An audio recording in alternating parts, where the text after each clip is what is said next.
তুফানগঞ্জে বক্সিরহাট হাসপাতাল থেকে রোগী উধাও, রোগীকে পাওয়া যাচ্ছে না। আর রোগী উধাও হলো কিভাবে, হলেন কিভাবে, এই নিয়ে পরিবারের বিক্ষোভ বক্সিরহাট হাসপাতালে।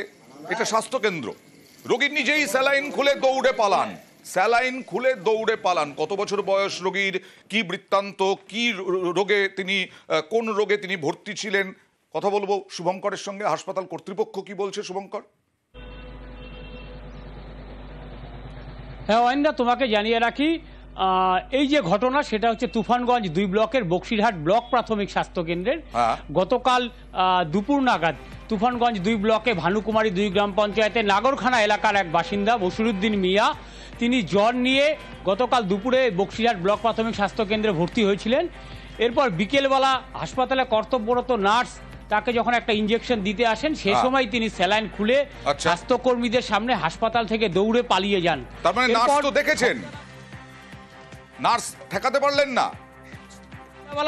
তার সন্ধ্যাবেলা বাড়ির লোকজন এসে দেখেন যে হাসপাতালে তাদের রোগী নেই এবং স্বাস্থ্যকর্মীরা জানান যে হাসপাতাল থেকে তাদের রোগী পালিয়ে গেছে।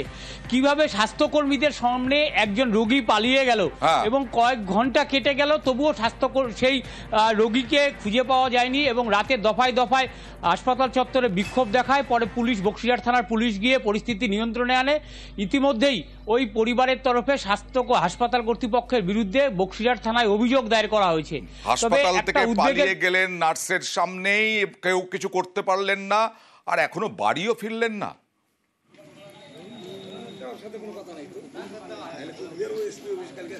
ওই পাশে পিছন পাশে দরজা দিয়ে নাকি গেছে, ওইদিকে কোন দিকে গেছে কোনো ক্লিয়ার নাই। আমরা এই দিনমন খোঁজাখুঁজি করলাম, আমার রোগীর মাইকিং ফাইকিং সব করতেছি, মোবাইলে টোবাইলে ছবি টবি সব ছাড়ছি।